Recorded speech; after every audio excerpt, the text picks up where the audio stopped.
All right, hello everyone, and welcome to episode 5. This week we are discussing the American Revolution from a bit before it actually gets started through the revolution itself.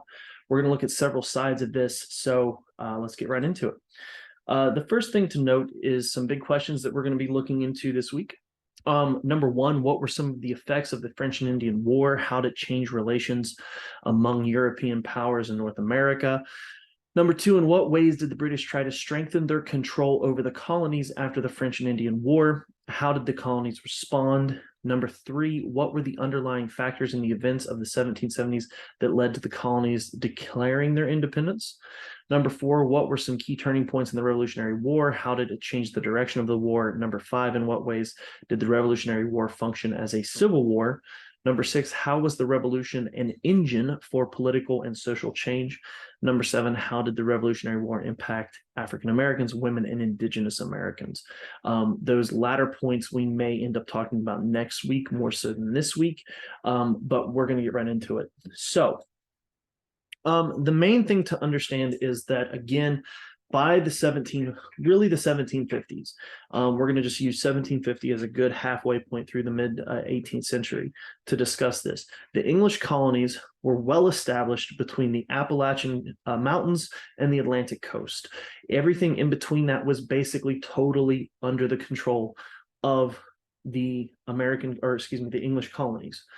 However, the focus now is on expansion. They want more expansion. We've realized that basically raw resources, as far as timber, things that can be sent back to England, things that can be grown, it all requires land. And the other thing is that the selling of land is making a lot of people a lot of money. So more land speculators are seeing the colonies. They're seeing opportunities beyond the Appalachian Mountains to sell land as more and more people are looking to move to the North American colonies, and basically hope to go further in and have their own chance to make a living for themselves. The problem here is that France controls these areas. Now, when I say controls, France does not control these areas the way that the English control the area between the Appalachians and the Atlantic. The France just claims control. France did not want to build permanent colonies. That was never a point that they had. And the main thing they want is to establish relationships with local indigenous tribes, especially those along the rivers and along the Great Lakes, because their main focus is going to be essentially focused on the trade of pelts. That's the main, it's furs and pelts. So they're looking to establish those relationships. And to protect that, France had placed forts along those riverbanks. And this led to more and more tensions between the relationship between England and France, which has had a lot of tension in their relationships for quite some time. We've talked about the issues between the two countries in passing over the last few episodes. So yes, global tensions, again, are very high between these two countries. It's not going to take a lot to get them to go back to war with one another. Again, after the Glorious Revolution in 1688, the Protestant William and Mary, staunch foes of Louis XIV of Catholic France, King William's War in 1689 to 1697, a lot of Protestant nations opposed France's power over Europe, mainly due to the fact that they were Catholic. A lot of tensions here. So by the time we get to the 1750s, the French and Indian War is going to be, a lot of people kind of think that this is a war between France and the local indigenous tribes. It's not. It's French and Indian because they were actually mostly allied together. It's known globally as the 7 Years' War, but it lasts from 1754 to 1763. The 7 Years' War is a bigger conflict that settled a little bit before that 1763, which is why the dates don't exactly match up. But the primary difference for this war was that it started in the North American colonies and ended in a decisive victory that changed the landscape of North America. So let's get right into it. What was the cause of this? Mainly the cause was right where most of us are watching this from, the Ohio regions. Both the French and the British desired lands around the Ohio River. both for their own purposes. Again, French wanted to dominate trade in the region, wanted to maintain control of the fur trade, while the British want to expand and take the land. So the British were out exploring the Ohio River, making maps of it, trying to determine, is this good land to sell, which they knew it would be. Even if it was bad land to sell, they would still sell it. And the French learn about this. And because of that, they begin building forts all throughout North America. We can see here's a list of forts here. Again, these are, you can see the different ones and when they were built. And look at how many of them are built around that 1750 time period. We see especially up here along the edge. Some had been there for quite some time. Fort Duquesne had been there for quite some time. Fort Duquesne, 1754. I was looking at Fort St. Joseph had been there for quite some time. A lot of these forts are brand new to this area. They're really increasing their power, increasing the ability to basically transfer people between forts if needed, which leads to, again, as people are exploring, it becomes more tense. We had this picture in the last episode. This is young Major George Washington, 22 years old at the time. And basically, whenever George Washington, who had traveled down the Ohio and had made notes about the area, had basically worked for the Ohio Company, which was a Virginia-based land speculation company, he basically goes out and reports that the French are building these forts. And the governor of Virginia sends George Washington back out there to basically say, this is not what we need you to do. This is a threat to English security and to colonial security. In 1754, Washington is now a lieutenant colonel. He is sent with 150 volunteers to establish a point at a vital confluence of the three rivers, the Allegheny, the Monongahela, and Ohio rivers. So he is sent into basically what is now Western Pennsylvania to establish a fort there, because they know that it's extremely important to establish a fort where these three rivers combine. Rivers are extremely important at this point. Rivers are basically one of the best ways that you can travel. You don't have to waste time with going around mountains or anything like that. They're great travel routes. When he arrives, though, he finds Fort Duquesne, which is the fort that we had mentioned. It had just been built. Washington finds that the French had beaten them there and had established Fort Duquesne. If you're curious about this is present-day Pittsburgh, by the way. That's where those three rivers meet. So he camps out nearby and is basically there to scout the fort. He really wants to know, okay, how many people are here? What can I learn about this fort? However, his men end up attacking a French patrol, killing all 10 of the French soldiers, as well as an officer. And these are going to be considered the first casualties in the French and Indian War. After this happens, Washington establishes a fort at a place now called Great Meadows. It's just southeast of Pittsburgh, which would be southeast of Duquesne. And he calls it Fort Necessity. Now, it doesn't look like much. This is this is what it looks like today, and it's a pretty accurate representation. It was a very, very small fort, very makeshift, made in a hurry. And he calls for reinforcements because he knows that the battle is engaged. On July 3rd, 1754, the French attack the British fort at Fort Necessity. Washington is forced to surrender, and he had lost 300 of his men in this fight. The French and the local indigenous who they had called to their aid only lost 3. They took the British guns, they took their supplies, and forced them to walk back to Virginia, basically taking their horses as well, which was not only because they wanted the horses, but it's also a personal insult. They want the British to walk back to Virginia humiliated. And because of this skirmish, basically the French and Indian War gets started. Something that is not often thought about when we think of George Washington's legacy was that he was a part of the beginning of the French and Indian War. So here you can kind of see, this is Washington, 1754, where Fort Necessity is, just southwest of Duquesne. And you can see a couple of the major battles that we're going to be discussing.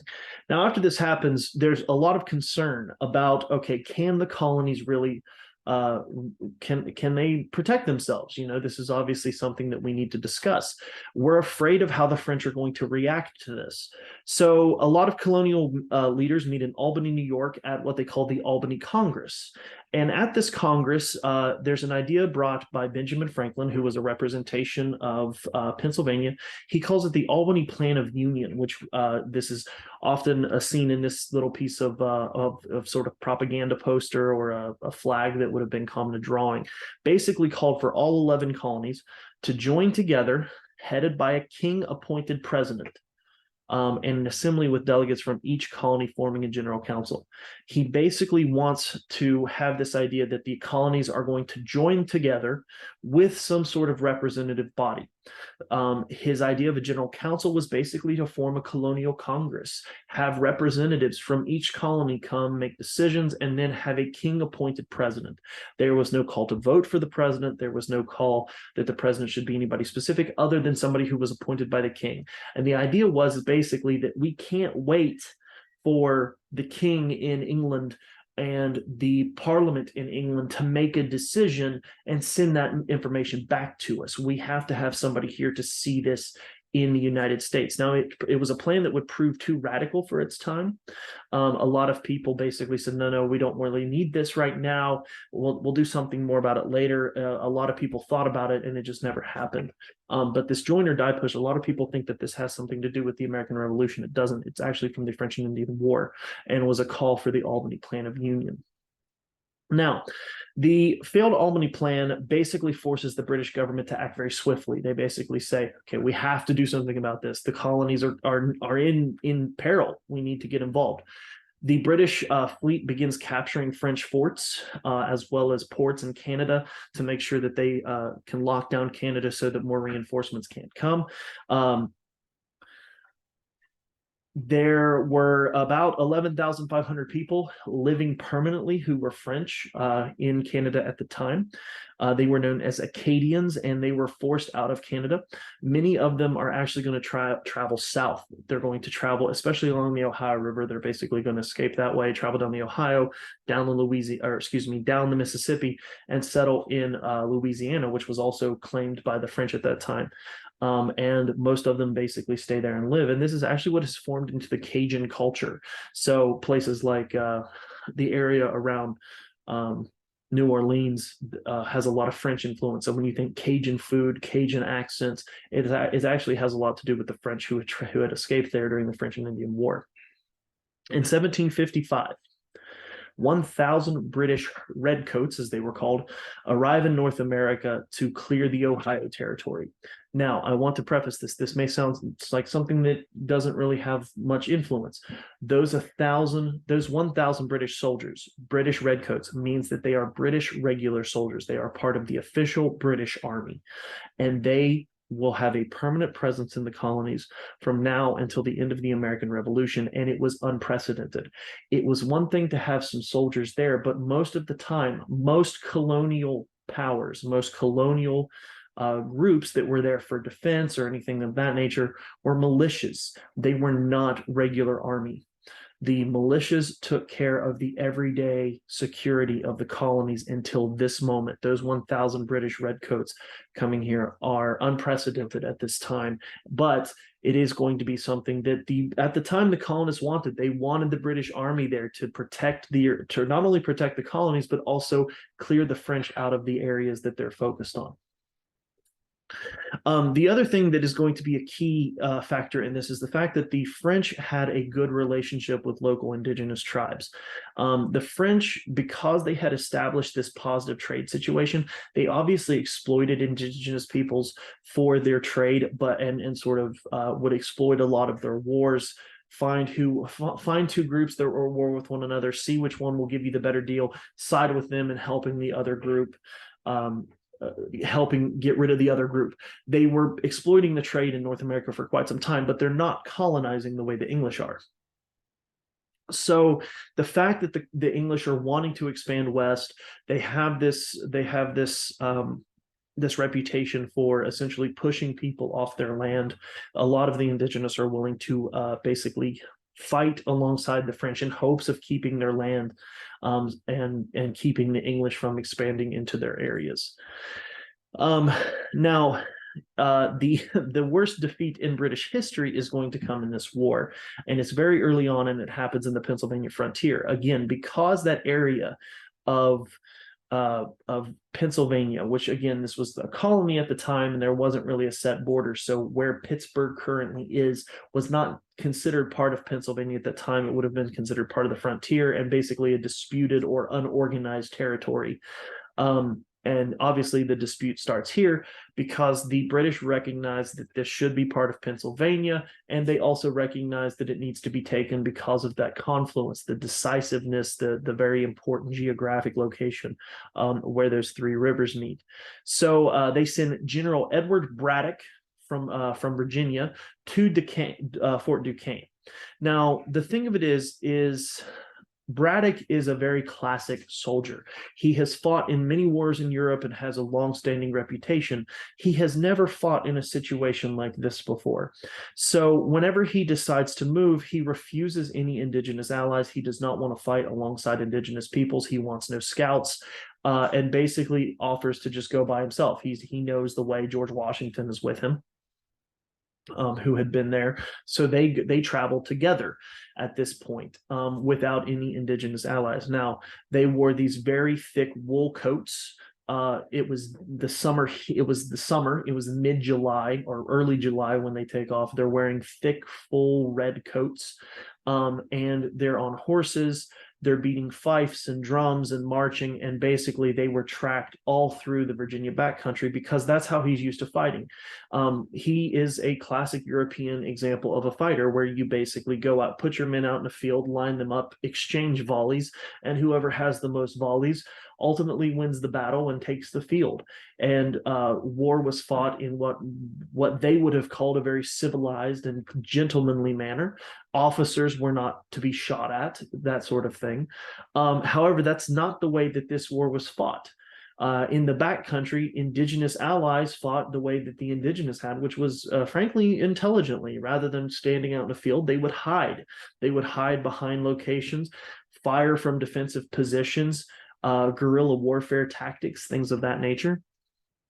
So they were tracked all through the Virginia backcountry, and before they could even get to Fort Duquesne, Braddock and his men are ambushed on July 9th, 1755. 63 of his 86 officers are killed, and 914 of his 1,373 troops are killed. Braddock himself is killed. Washington assumes command, and for the second time, while also wounded this time, retreats back to Virginia. Now, this is, of course, a staggering defeat. The English had no expectation of this happening, but it was really Braddock's ego that kind of gets them, his inability to understand his enemy, his dismissal of of the way people were going to fight this war, and it has disastrous outcomes for the colonies. After the defeat, the French soldiers and their indigenous allies begin attacking farms in western Pennsylvania, as well as parts of Virginia. The English colonists who lived in the backcountry were killed, some of them scalped, some captured, and it prompted a lot of colonial governments to pay bounties for indigenous scalps. Basically, as a reaction, they said, if you bring us the scalp of an indigenous person, we will pay a bounty. And this led to a lot of heavy fighting in the West. And part of what's really going to affect this is this payment of indigenous scalps. Some people that would basically go out and basically be bounty hunters would attack neutral indigenous people who were pacifists, people who were maybe allied with the English or neutral in the war would be attacked because they could make money off their scalps. In May 1756, England and France begin fighting in Europe as an extension of the colonies, which leads us to our 7 Years' War. Now, the war was primarily on the frontier in North America. The war on the American frontier becomes extremely violent. Native Americans and English colonists are going to trade brutalities with one another, villages being burned, townships being burned, women and children, enemy non-combatants being killed, civilians being killed, and the relationship and hatred towards each other is just going to get worse as a result of this war. There is some evidence, now this is something that's often brought up, and this is why I bring it up, is that there is some evidence that colonists had actually tried spreading smallpox to local tribes through blankets to diminish their numbers, but there's only one primary source that mentions this, and it doesn't actually say that it was ever put into effect. So primary source wise, it's hard to say that this occurred during the French and Indian War. But that is often something that's brought up and remembered. One thing that is well established is that bounties for indigenous scalps is going to lead to frontiersmen constantly attacking indigenous people, men, women, children, tribes that weren't involved, people that weren't involved, anyone they can get their hands on, to basically make money and exploit this bounty system that had been put in place. And basically, this is they hoped it would reduce the fear of indigenous attacks, but honestly, it just made more indigenous attacks happen. So the fighting on the frontier is mainly between indigenous people and people who lived on the frontier, because a lot of the regular forces for the British were off fighting the regular forces for the French, such as the Battle of Quebec. This was the first real major victory for the British, was basically them attacking and successfully taking over Quebec in 1759. It was the largest French settlement in North America, and it basically was sort of the apex of the fights between the British and the French on an official level. Fighting over the next few years would decline, and basically lead to this war slowly coming to an end. And of course, Quebec was taken and captured and held by the British. On October 25th, 1760, King George II, who had been King of England, dies. He leaves the throne to his 22-year-old grandson, King George III. During the final years of the 7 Years' War, King George III actually proves to be a pretty adept leader. A lot of people were really concerned. His youth, especially him taking over in the midst of a war, what was a cause of great concern for many. But he was very proud of the British Empire. He was proud of what had been created by the British and by his predecessors, and he is definitely going to want to maintain and expand upon that throughout his life. That is his goal, is to maintain that empire and expand it if possible. Now, by 1763, France is actually running very short on money. They are desperately in need of money, but they are continually losing to the British, and finally they sue for peace in 1763. And this leads to the signing of the Treaty of Paris. So there's a lot of treaties that have been signed in Paris. It's apparently a great city to sign a treaty, but this one specifically, the Treaty of Paris of 1763, ends the French and Indian War as well as the 7 Years' War. In the treaty, France cedes all control, as well as much of their sugar colonies in the Indies, but mainly all of their colonial holdings in North America go to the British. So this entire yellow area right here that you see is going to be transferred over. In fact, I'm going to move myself over here a little bit. All of these British claims, or excuse me, all of these French claims, this area here that had been once Canada, is going to be given over to the British in 1763. The only places that are going to be held by the French is Saint-Dominique right here, which they shared with Spain, and then they are allowed to continue having French fishing rights up here in off the islands off of Canada. So yes, this entire area goes to the British, and now the British basically control all of North America. In this yellow portion that you see here, again, Spain still controlled this at the time, but everything east of the Mississippi and basically north of the Missouri, with the exception of some of these here, are going to be claimed by the British. Now, as you can imagine, The French and the British were both at the signing of the Treaty of Paris. One group was not invited, and that was the indigenous people who lived in America. They had no say in the matter. They had no say in where these holdings went. The French never really cared, even though they had exploited their trade and wanted to maintain that trade. They didn't really care for their land rights, nor did they care that they do not have representation at the Treaty of Paris signing. And this also was not for them, at least, this was not going to be a time where they would cease fighting. They did not sign the treaty. They are not going to stop fighting. So attacks on the frontier continue to happen. Both indigenous and colonial attacks are going to continue. Organizations are going to continue to fight. And it was really those among those who had been threatened the most. Now, when word does come back that the French had left and that the indigenous allies were left on their own, some people do quit fighting.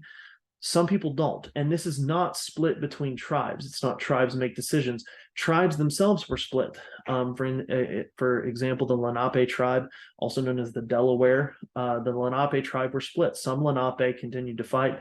Others sued for peace. Others were known to be peaceful, and they didn't agree with one another. And those who continued to fight would find a new leader under an Odawa leader named Pontiac. Pontiac and the Odawa were mainly known to be in the Michigan area and sort of northern Illinois and northern Indiana. And his forces, he's not done fighting. He wants to continue to fight. But rather, he argues that they could not continue fighting this war without some sense of organization. So basically, he says, if you come join me, we're going to continue this fight. And his forces come from three distinct areas. First is the Great Lakes area, which include his tribe, the Odawa, along with the Ojibwe, the Potawatomi, and the Huron people. Eastern Illinois, the Miami, the Wea, the Kickapoo, the Mascoutin, and the Piankeshaw are going to join up with him. And from the Ohio country, the Lenape, also known as the Delaware, the Wyandot, the Mingo, and the Shawnee are going to continue to fight. Again, not everybody agrees from every single tribe. To say that there were members of the tribe that fought alongside Pontiac is not to say that the entire tribe supported continuing the war. Many didn't. And his rebellion is basically going to be very loosely fit. They do not have anybody that can supply them anymore. The French had all vacated the area. There's no one there to basically fight alongside of them, so they're doing this on their own. And however, they do very well. First off, they basically focus on those forts, knowing that the forts will provide protection as well as have locations that are extremely important. They're of important, decisive locations. And they keep driving settlers back east. They keep taking locations, pushing people back east. The indigenous tribes that were related to Pontiac's rebellion, especially the Lenape who continued to fight, are going to raid homesteads in Pennsylvania, Maryland, and Virginia, much to the dismay of the peaceful tribes who had lived there. So again, the Lenape were not, and this is just an example, I'm using the Lenape as an example, they were not necessarily all at war. Many of them had fought in the French and Indian War and had agreed to stop fighting, but some didn't. But whenever a raid happens on a Lenape location, or a town is attacked and there's Lenape warriors involved, there's going to be repercussions for that. And we're going to see a lot of those repercussions basically not care. They see indigenous peoples as a one singular group, in which they are not. And this is exactly what happened with the Paxton Boys. These were a group of angry frontiersmen who had seen attacks happen in the Pennsylvania frontier, and because they have basically said, we need the British government to get involved. We need the British soldiers to get here, help us with these attacks, deal with this situation. And the British are just not able to do it. They're not, these things take time to organize and it's not happening. So the Paxton Boys, with a very bloodthirsty mentality, especially towards just general hatred of anyone who is indigenous, begin to organize. They organize in the village of Paxton, Pennsylvania. Most of these individuals were Scots-Irish who lived in the backcountry. And instead of attacking anybody, they attacked one group that had been peaceful for the longest time, the Conestoga villages. The Conestoga people had not fought in the French and Indian War. They were not on the side of the French, nor were they on the side of the British. They were very peaceful people. But rather than attack a group that will defend itself, the Paxton Boys choose to attack the Conestoga and massacre peaceful inhabitants that lived there. They then move on to a group called the Moravians, and the Moravians were a group of indigenous people who had converted to Christianity and lived a life of essentially pacifism. They refused to get into any fights or anything.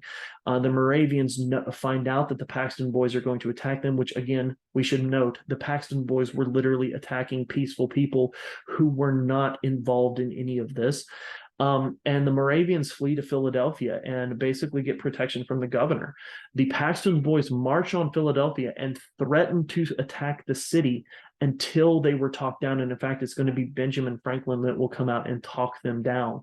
They were ready to overtake the colony to basically have the opportunity to kill, massacre, and murder peaceful indigenous peoples who were not a part of what they were upset about to begin with.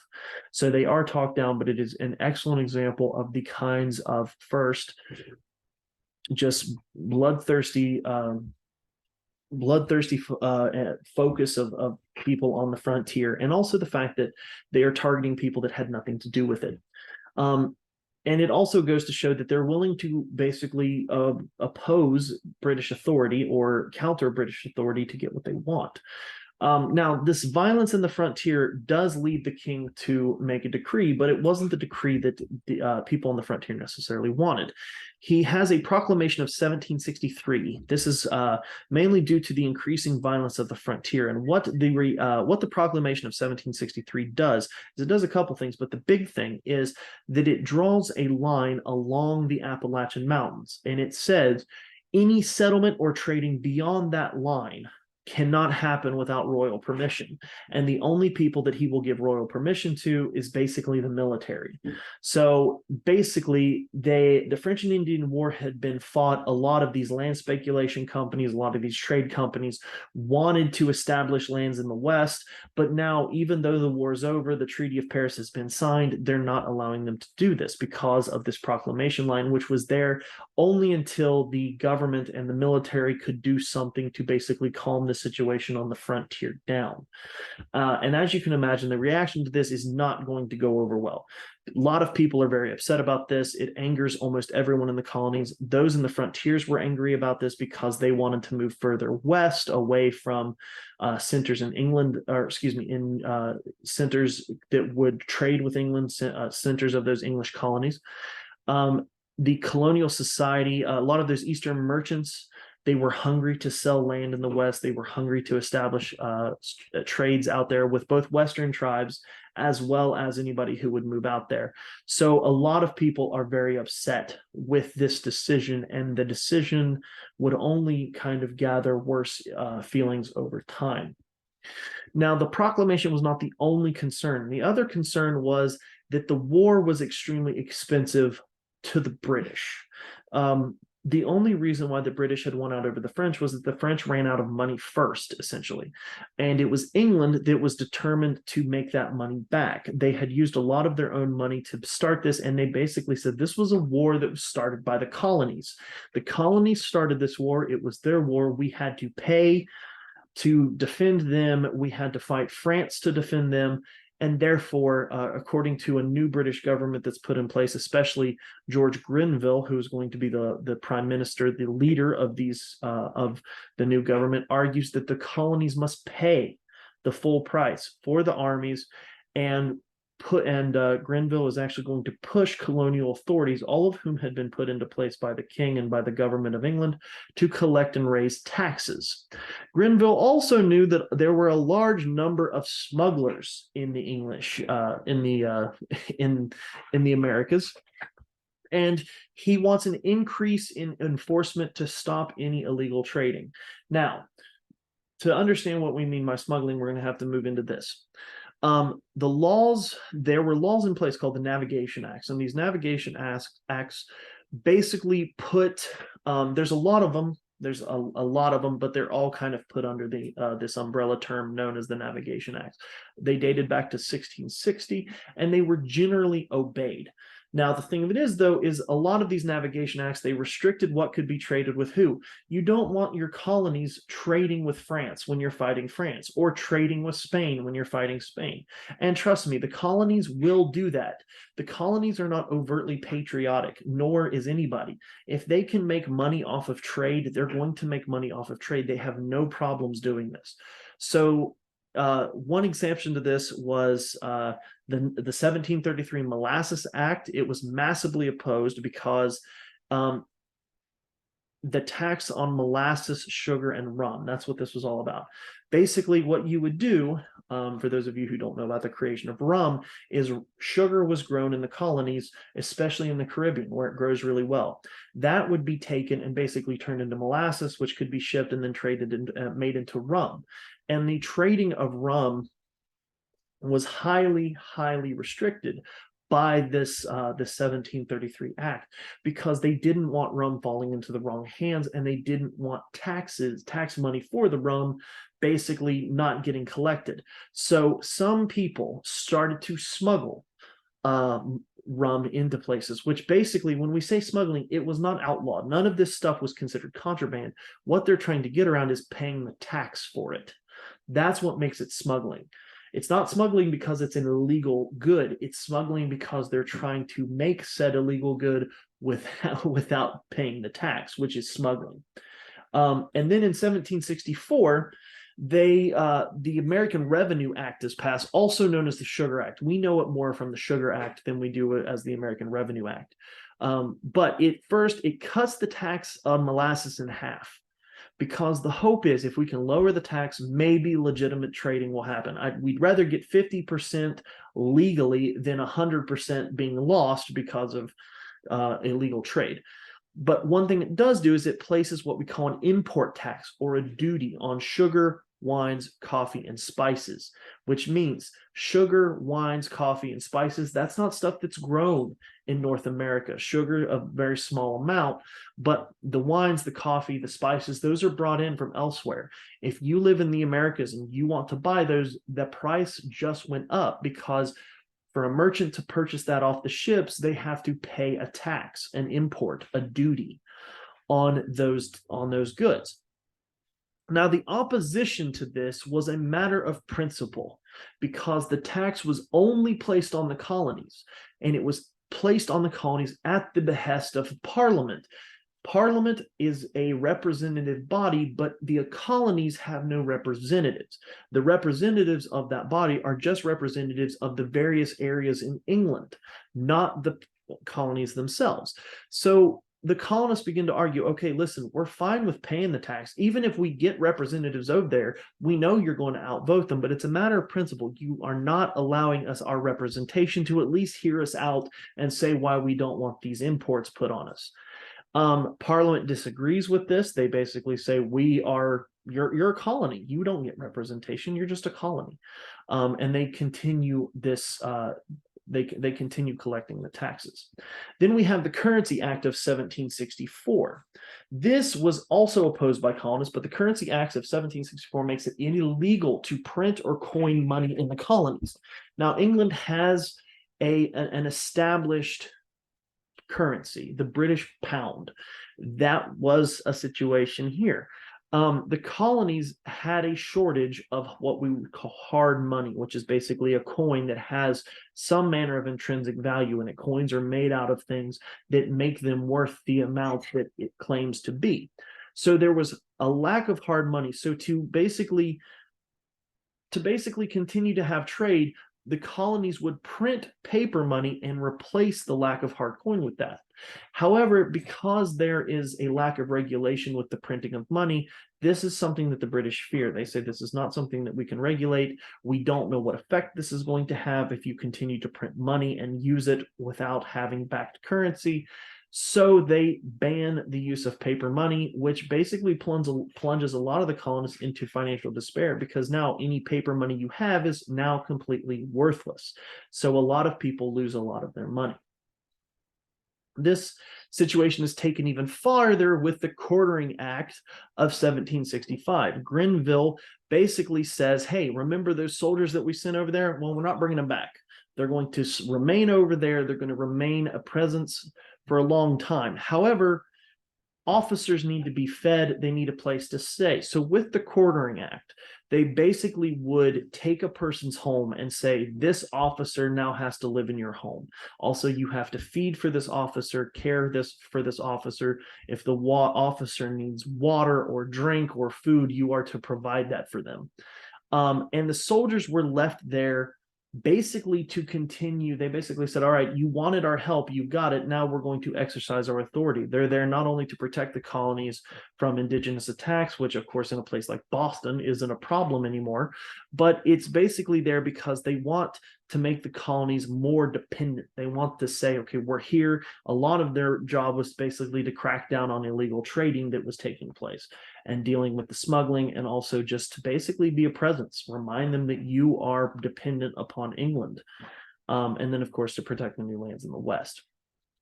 That same year, the Stamp Act is passed. Now, the Stamp Act basically is a tax on all paper products: newspapers, pamphlets, bonds, leases, deeds, license, insurance, even diplomas, playing cards are taxed through the requirements of stamps.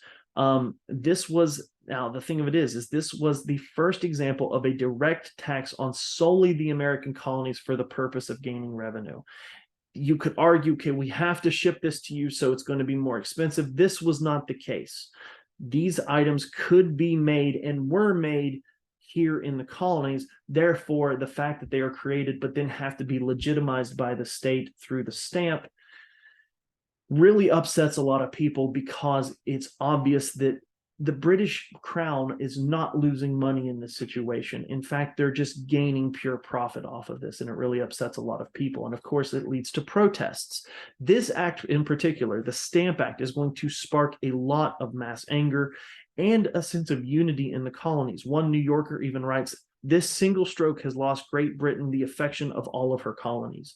The colonies were extremely upset about this act, and this is where those same pamphlets, newspapers, and speeches are going to start saying no taxation without representation. And that is going to be the beginning of this in 1765. It's also going to lead to organizations emerging in the colonies, especially the one known as the Sons of Liberty. The Sons of Liberty are basically a group to bring awareness. The Sons of Liberty were basically made up of young men who lived in the colonies, and they would erect these things called liberty poles in protest. And basically, the whole point is to show that we are unified, angry about this, unified, very upset about this. And then, of course, we're going to see specific people come out as basically members of the Sons of Liberty that are going to be influential. For instance, in Virginia, Patrick Henry convinces the Virginia Assembly to pass the Stamp Act resolutions, which is an official Virginia-approved document voicing their opposition to these acts being passed. Now, I want to mention something very important here. We're talking a lot about colonial protest. We're talking about colonial tensions. This is 1765. The Declaration of Independence is not going to be signed for another 11 years. At this point, even though the colonists are upset, they are British. They do not see themselves as wanting to be different. Even the ones who had read that Enlightenment literature, they do not see themselves as something no longer British.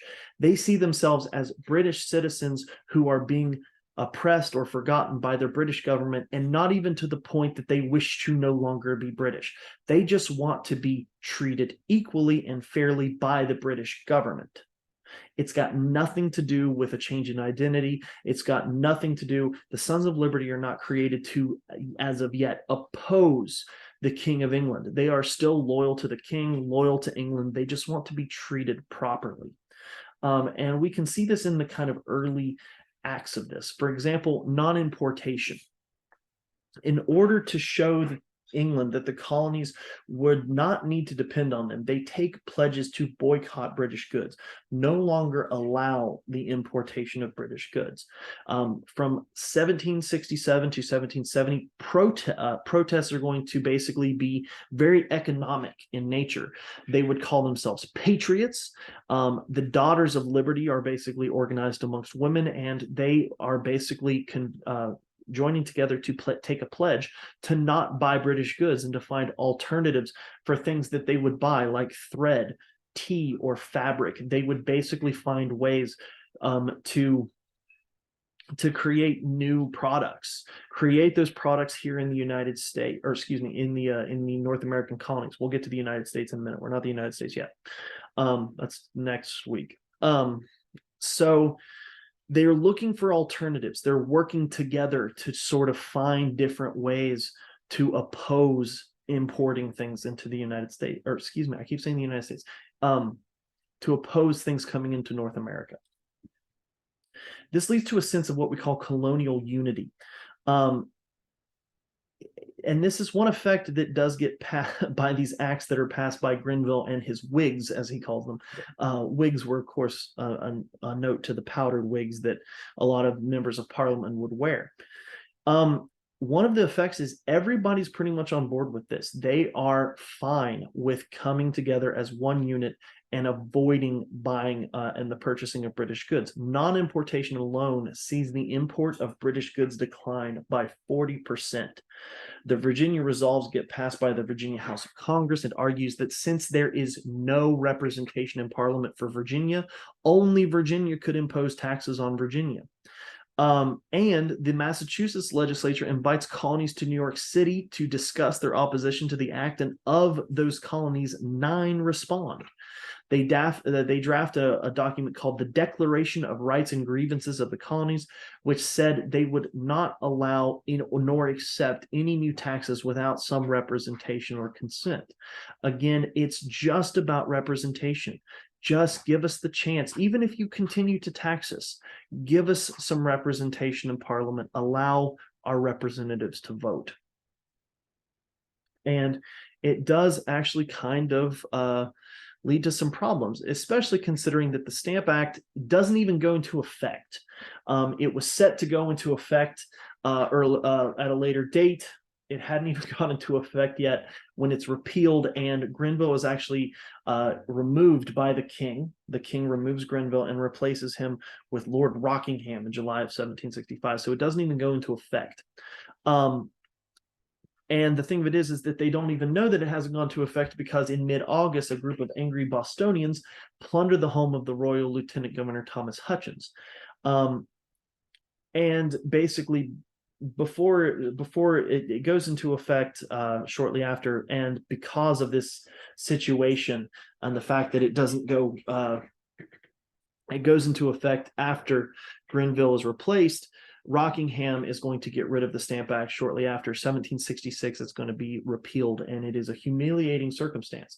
Ironically, these things like this, these Stamp Act repealed things, are going to be manufactured goods made in England that make a lot of money. There's a lot of goods that things like this that are opposed to the Stamp Act, manufacturing goods, most of which came from England.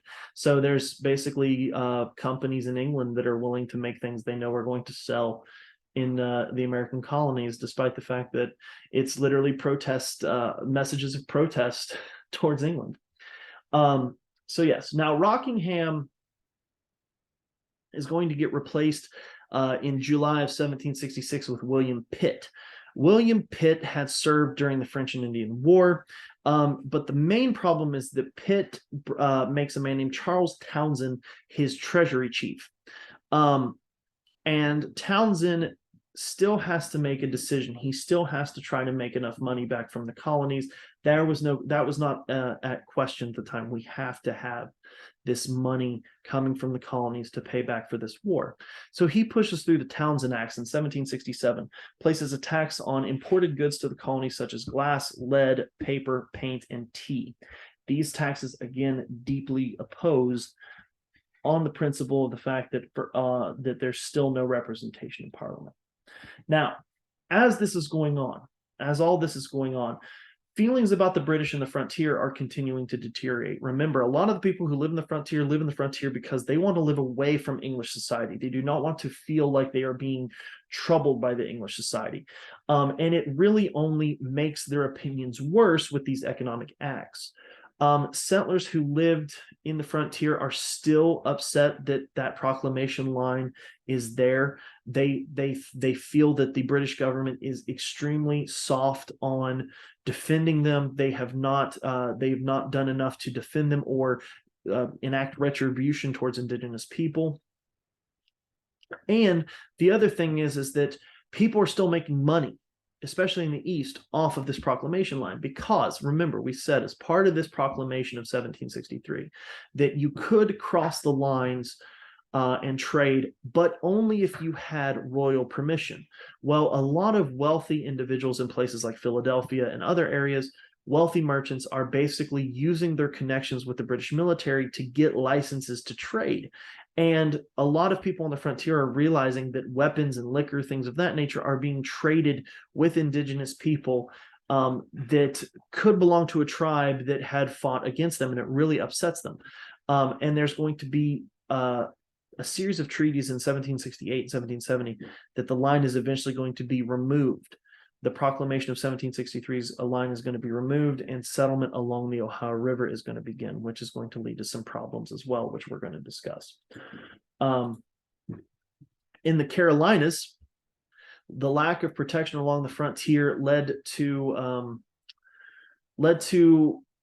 a lot of criminal issues as well as indigenous attacks, and it led to frontier communities basically forming their own forms of law enforcement, which were made up of vigilante groups that just claimed power. They were known as the Regulators.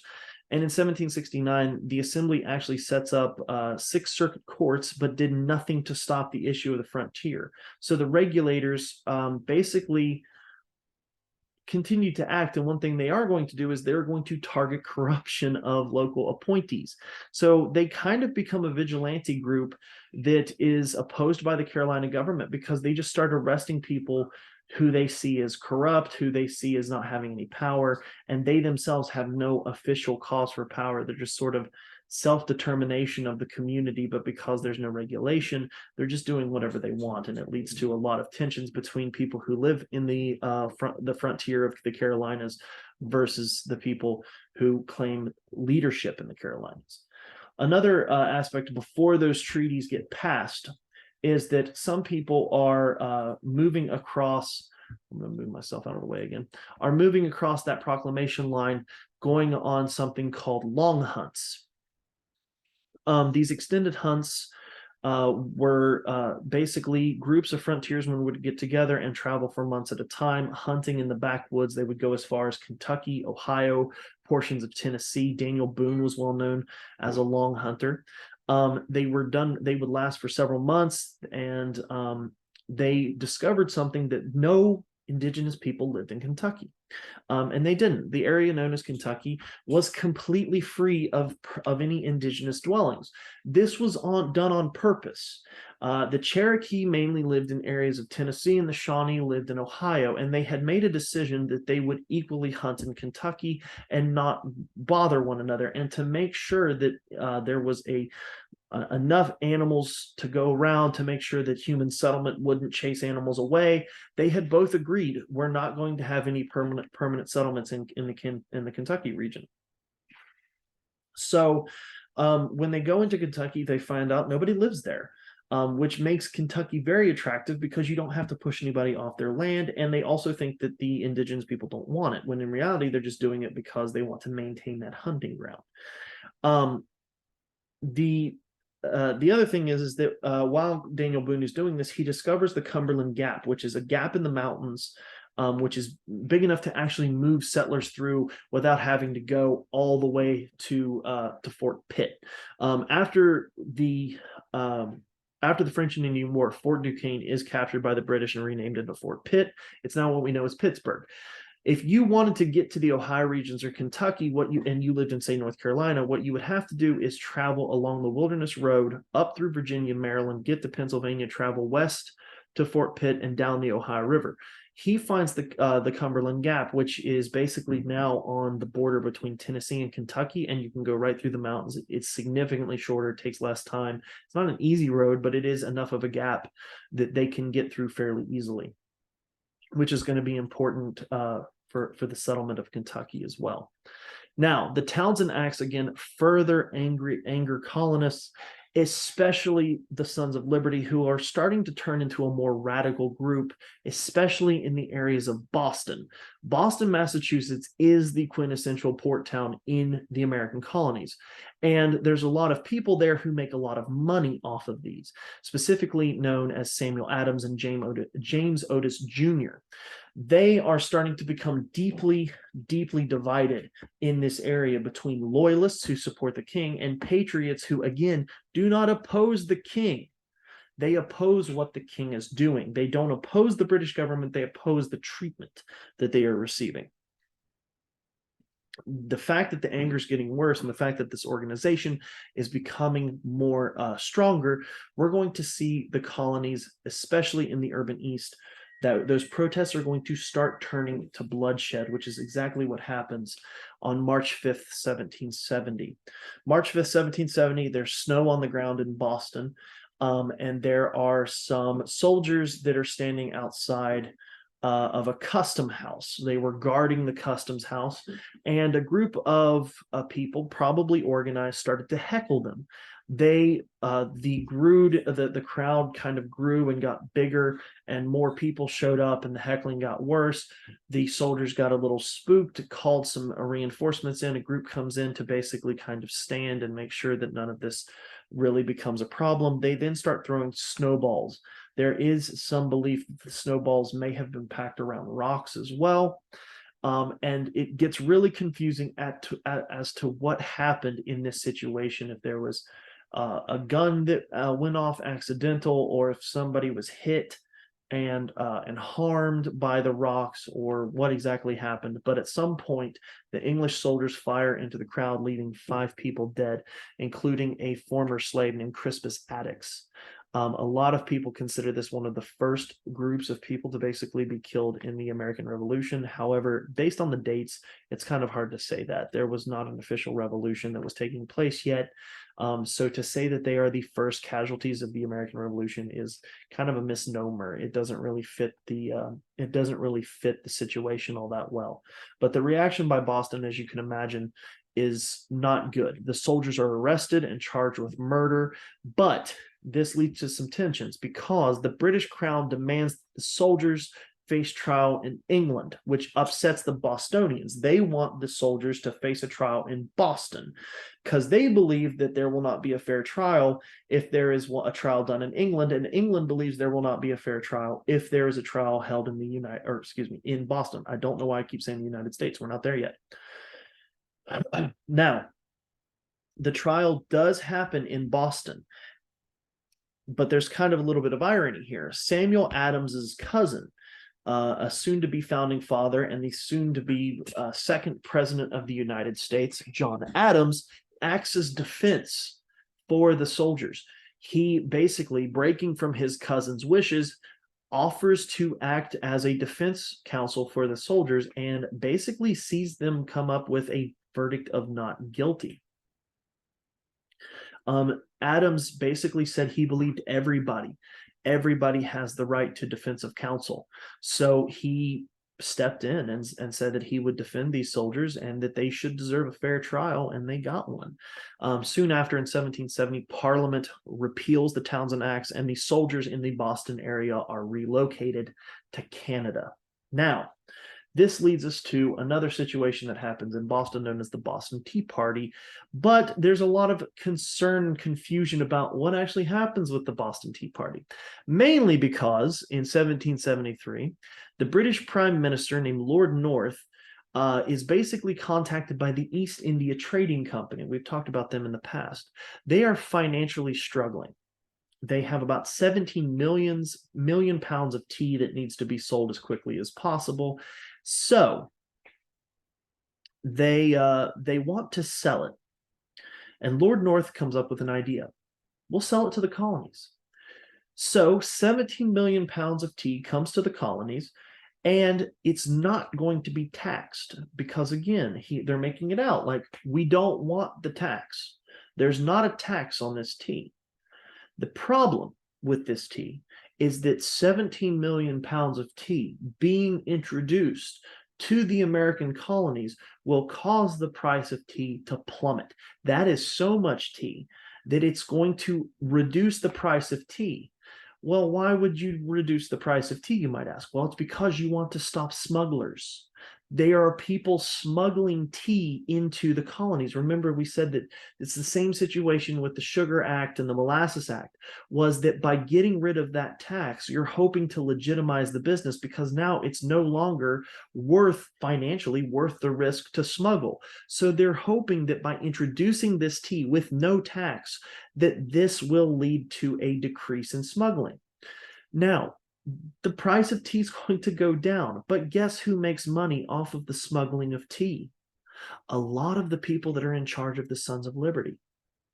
For example, John Hancock, who will be the person to sign his name so large on the Declaration of Independence, was a merchant. And guess where he made most of his money? The illegal trading of tea and rum. They were smugglers who actually make a lot of money, and this is their livelihood at stake. So they start a propaganda campaign to say we shouldn't allow this tea here. They are ruining local businessmen by introducing this tea, by decreasing the price, ruining the price. So they say that all of the profits will benefit England rather than benefiting the local colonists. So it's a tricky tax, is what they say. They say it's not a tax, but all the profit's going to go to the East India Company, not us local guys. So on December 16th, 1773, a group of the Sons of Liberty, dressed as indigenous people, board the ships and throw the tea into the harbor in protest. They refuse to allow that tea to depreciate the price, and they destroy it, which, as you can imagine, upsets the king.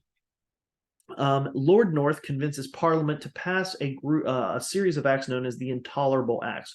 It's officially known as the Coercive Acts, but at the colonies, we call them the Intolerable Acts. For example, it shuts down Boston Harbor. Boston Harbor is no longer allowed to receive or have any trade come in or out.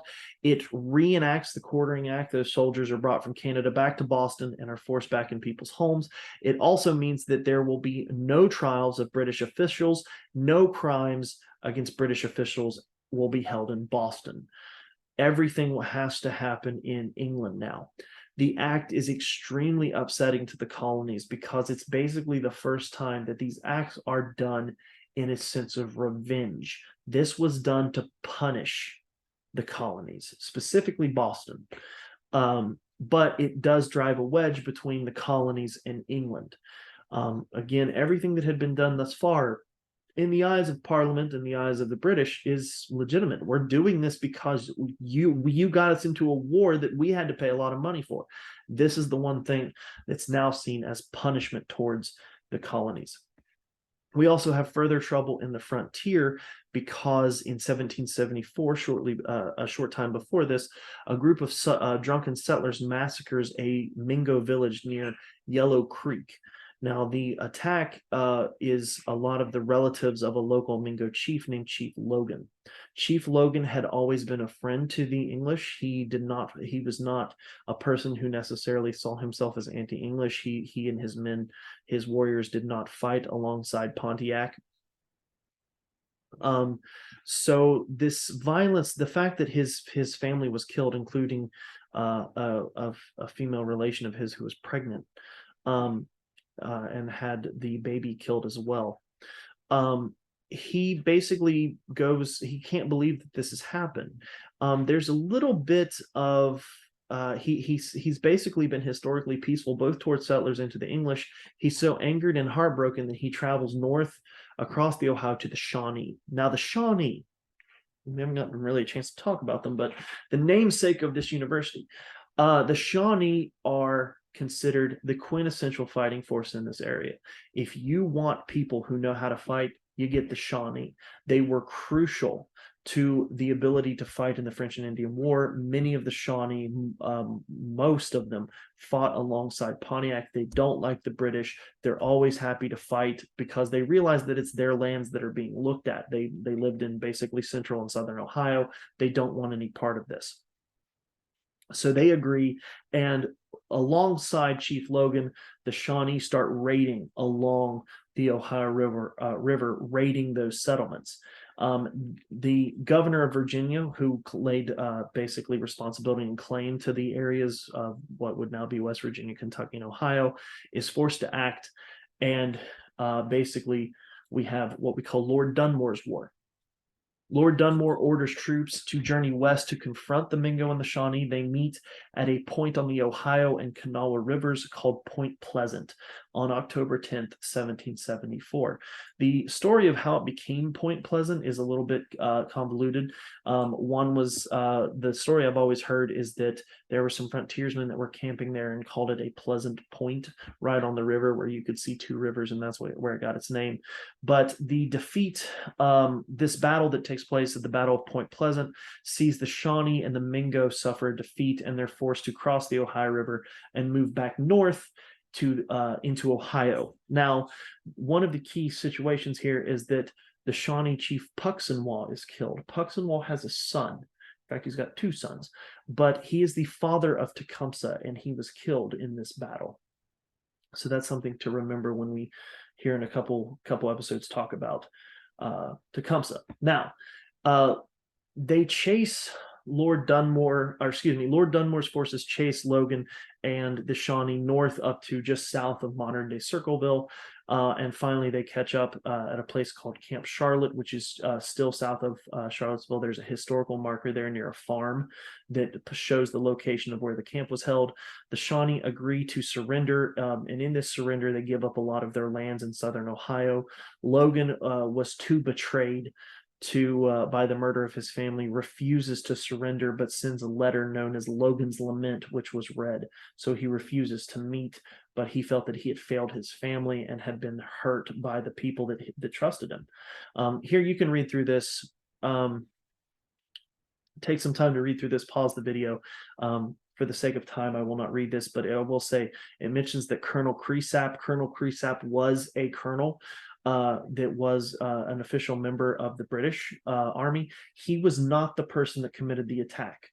There was some miscommunication. Logan thought that Cresap was the one who had actually done this. It was not Colonel Cresap. It was a group of frontiersmen, long hunters who were basically drunk and had nothing to do with Cresap.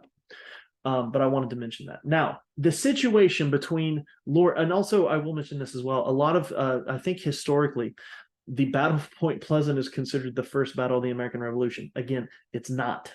That was actually pushed through by Robert C. Byrd to basically try and get more tourism to West Virginia, but it's not the first battle of the American Revolution. It's literally the British versus the indigenous tribes in the Shawnee, who will side with the British later on in the Revolution. Now, because of all these things happening, on September 5th, 1774, 55 delegates arrive in Philadelphia to discuss the issues going on in the colonies, the issues made by the kings, and basically over the next 7 weeks, the Congress drafts several statements.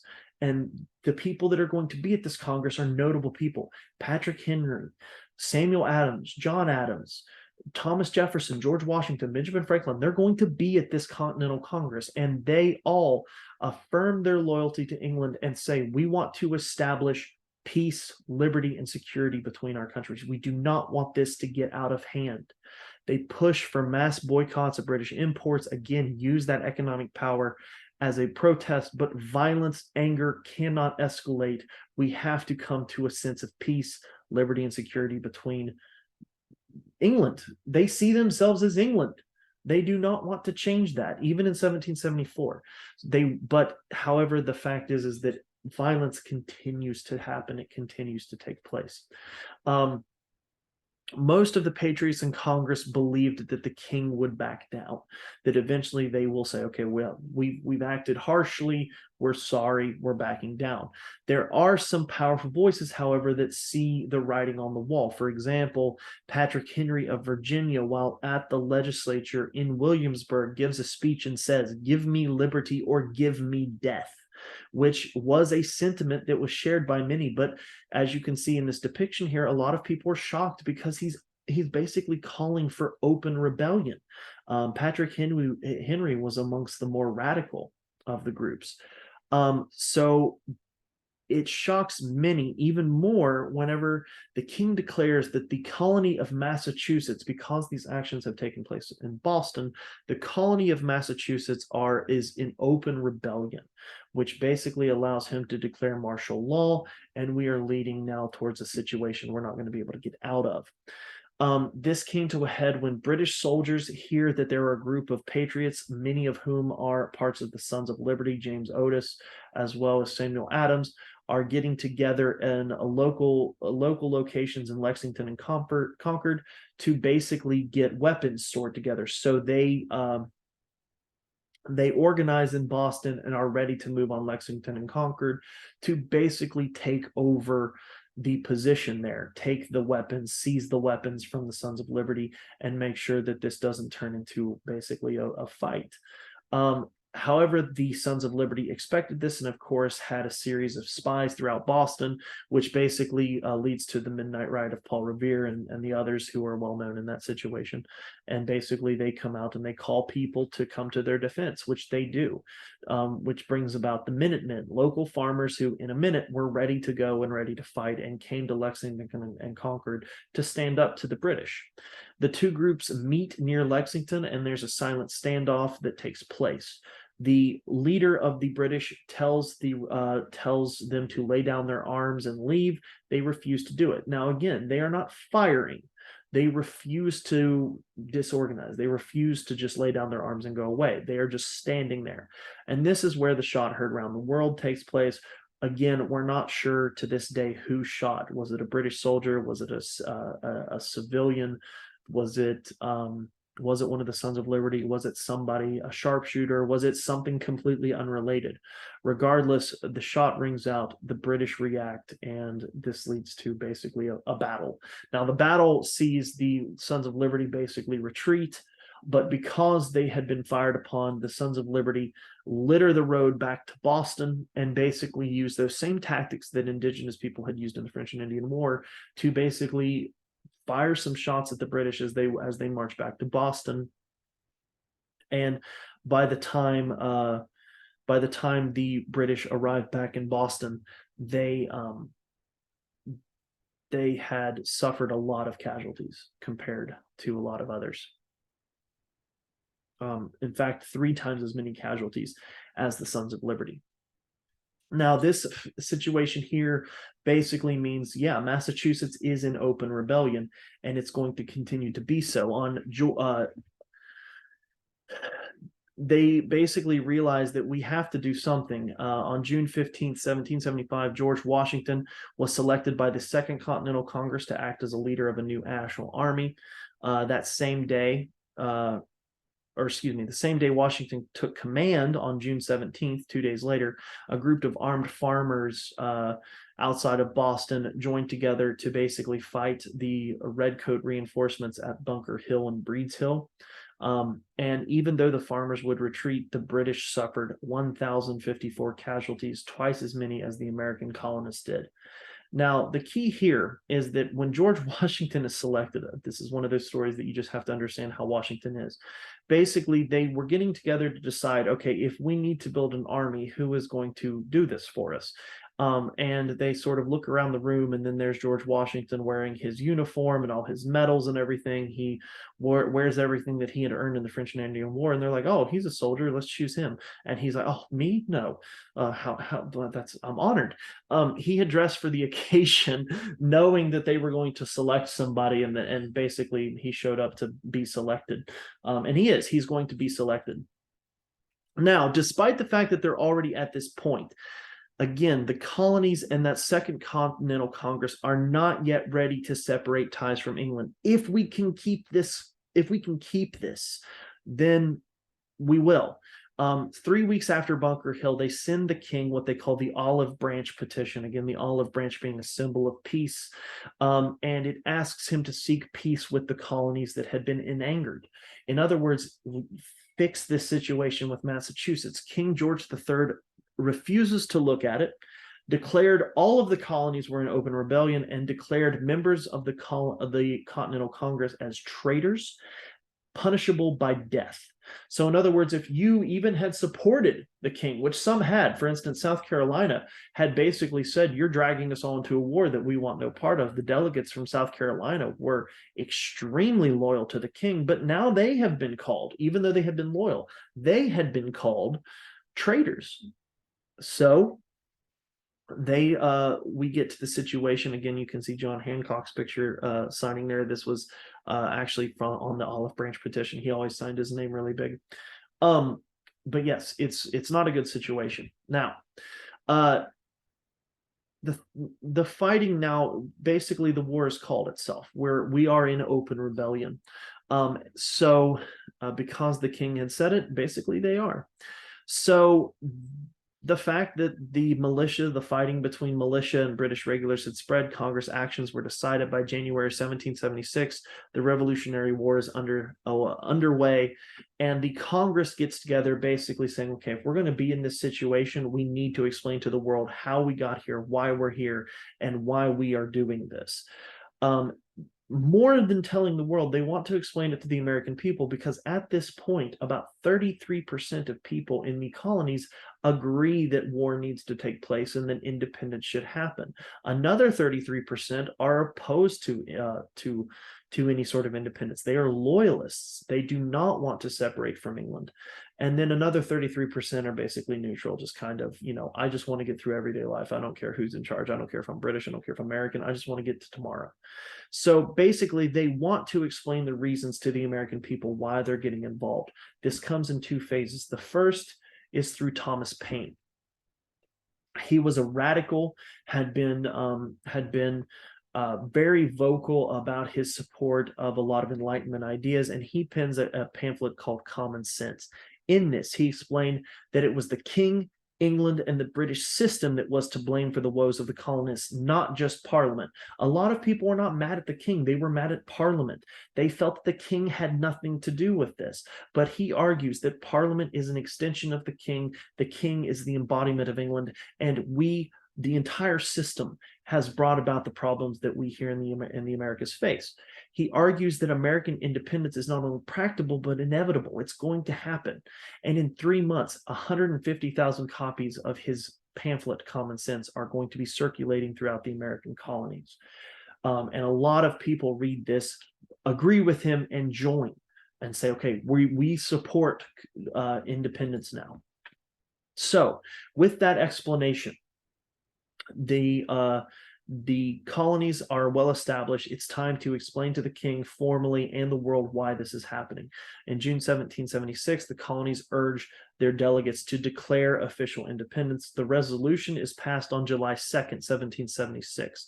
So that resolution on July 2nd is actually when we make the decision to declare independence. And John Adams was so excited, he actually thought Independence Day would be July 2nd. It wasn't. It was July 4th, because Congress formally adopted the Declaration of Independence as written by mostly Thomas Jefferson. It was really Thomas Jefferson wrote the entire thing, and then Benjamin Franklin and John Adams basically looked through it and made sure that it sounded okay. They vote on that and send it to England. Now, there's a lot of contradictions with this.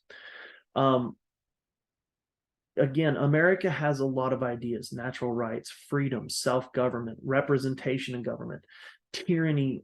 There's still, there's a lot of talk of freedom happening here. And there's a sort of irony or contradiction to this, because while the Sons of Liberty are marching through the streets shouting of freedom, African slaves are watching them do this, not really understanding how they are not free, And it actually inspires a lot of attempts, a lot of slaves to attempt to escape.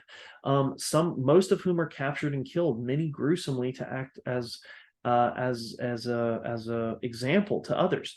James Otis, who had been the founder of the Sons of Liberty, calls for the end of slavery and recognizes that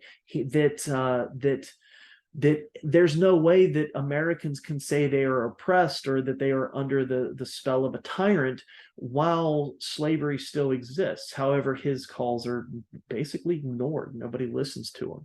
Slaves in the Boston area speak publicly for freedom, which upsets a lot of the Southern colonists that are visiting in that area. They see that colonists, that some slaves in the Boston area are chanting about freedom on their own behalf, and it's upsetting Southern colonists. George Washington and Thomas Jefferson, both slave owners from Virginia who had large plantations with massive amounts of slaves, saw and spoke on the hypocrisy of desiring freedom while slavery existed in the colonies.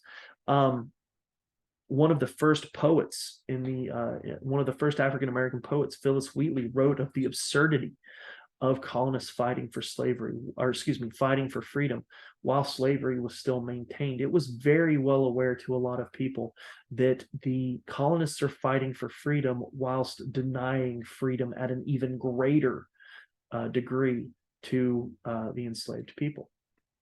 Now, why does a revolution take place? Why is this something that had decided to happen? One of the best quotes is from a Minuteman named Levi Preston when he was asked later on, why did this revolution take place? He said, "We had always governed ourselves and we always meant to. They didn't mean we should." There had been a great degree of freedom. The colonies had operated within a great degree of freedom. They had always done it. There had been a great degree of freedom before the revolution took place. And this is just something that kind of comes about, where even though there had been such a great degree of freedom, these small acts over time had worn away from it. There's a lot of debate. The true intentions of those who decided to declare independence, were they forced into it, or were they more than happy to separate? Was this a working class revolution where people that we don't know rose up and forced the hands of the founders, or did they do this at the behest of their own intentions, hoping to seize power for themselves? Were they opportunists, or were they really fighting for what they believed in? The thing of it is it's very complex, and it's something that has been argued about by historians for a long time and probably will continue to be. Some of the better debates have been about the sources of the American Revolution. Now, to fund a revolution, you have to have money, of course, and part of the problem is that there's a power vacuum. You're revolting against the power system, the person that had paid for all of this stuff. So you have no means to collect taxes. And the other thing is that because there's so many soldiers that are going to join this new colonial army, they had been farmers. So the agricultural economy is completely destroyed because all the farmers who typically are growing the food are becoming soldiers. Weapons and supplies are actually paid for mostly by seizing the property of the loyalists. They would go and basically just take their property, take their stuff, sell it, and then just take the money and then try to buy supplies with it. Or they would get loans from the French, who were basically more than happy to see England get hurt. So they were happy to do that. A lot of the citizen soldiers, the militia, brought their own supplies and they scavenged what they needed. But some militia had also supported the loyalists and were doing the exact same thing to the patriots. So it was a situation where, again, everybody's fighting everybody, which is why it does kind of look like a civil war. Now, in this entire situation, the role of the indigenous people is going to be important because, especially in the Ohio Valley, the English and the indigenous had a very rocky relationship, again, stemming from the French and Indian War and before. However, the colonists' desire to move west was far more fearful to indigenous people than the British government. So many indigenous tribes formed a very loose alliance with the British, especially in the West, for no other reason than to say, we're worried about what an uncontrolled American colony can do. If they are an independent nation, if there's no England to stop them from expanding, we're worried what can happen. There's actually a couple examples of this taking place. A man named, forgot his last name. But there was his first name was Simon. I hope the name comes to me as I'm talking about this. But a frontiersman was actually called the White Savage because he was very good friends with a lot of indigenous people who lived in the western parts of Ohio, and he was so afraid that Simon Girty was his last name. He was so afraid of what would happen that he actually opted to fight alongside the indigenous people against the colonists. And Simon Girty, when he's drawn in pictures, is depicted as an indigenous person, but he was very, very white. He was a frontiersman from the backwoods. So Simon Girty is an example of some people being so fearful as to what an untethered America could do to the indigenous peoples. Now, early on in the early war, the major campaigns again see basically an undersupplied, desperate Washington face off against Lord Cornwallis, who had been sent by the British to oversee the recapture of the colonies. Lord Cornwallis doesn't think he's going to be here very long. He kind of thinks that this is going to be a very quick war. However, Washington and his generals adopt a strategy of evasion, evade at all costs, stay away from Cornwallis and his men. The Continental Army and their militias could not beat the British in open battle. So if you can, please don't get involved. Stay away from them at all possible chances. Tactical retreats, so to speak. Again, the revolution was more of a civil war as the American populace was not in agreement. We talked about the three groups. We've already kind of discussed this. So both sides, both the Patriots and the Loyalists, had militias, spies. They conducted efforts of their own for each side. A lot of urban merchants and Southern planters supported the Loyalists due to the economic relationship they had with England, but people of all walks of life made up the different groups.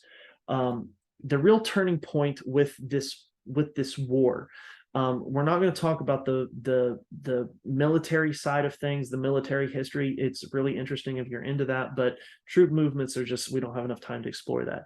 The true turning point in the war comes on October 17, 1777, when General Horatio Gates forces British General Burgoyne to surrender at the Battle of Saratoga after a 3-week standoff in the battle. After this, the former Prime Minister William Pitt says you cannot conquer America. He sees the writing on the wall that England is going to lose their North American colonies. The victory at Saratoga also means that America will enter a mutually beneficial treaty with the French. The French recognize American independence and sign trade agreements with the Americans. They will soon start to provide soldiers, supplies, and more importantly, a navy to the colonies when they don't have one. A lot of the war, especially in the middle part of the war, this happens after the Valley Forge. Wars are fought in the spring, summer, and fall. In the winter, you and your troops basically bed down for the winter. Washington had bed down at Valley Forge. The war between 1778 1780 saw a series of battles in the west and southward, moving war in the east. So we see the war kind of shifting. By 1780, it was really a test of endurance. Americans now have the upper hand in terms of men and supplies. Frankly, England is losing money in this war, fighting a war that they already didn't have the money to do.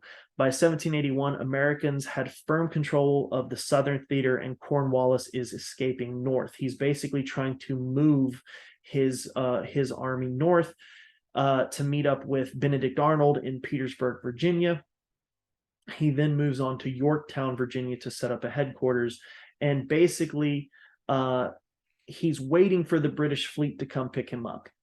The British had occupied all of New York City. They had maintained that occupation. The British fleet held control of American waters. Washington, he believes, is 100 miles away.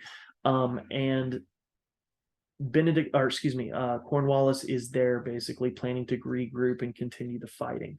However, he's wrong. Washington is not hundreds of miles away.